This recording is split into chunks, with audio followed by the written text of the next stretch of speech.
Welcome, in today's tutorial video I'm gonna show you how to manage the blur motion option in Doom: The Dark Ages.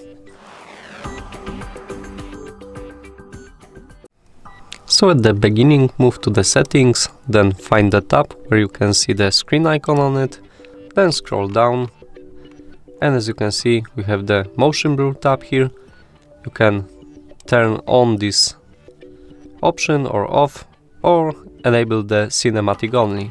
If we turn on this option, we have additional two options available.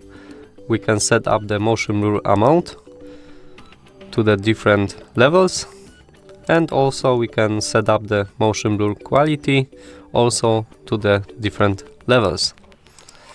That's all for today. Leave a like, comment and subscribe to our channel.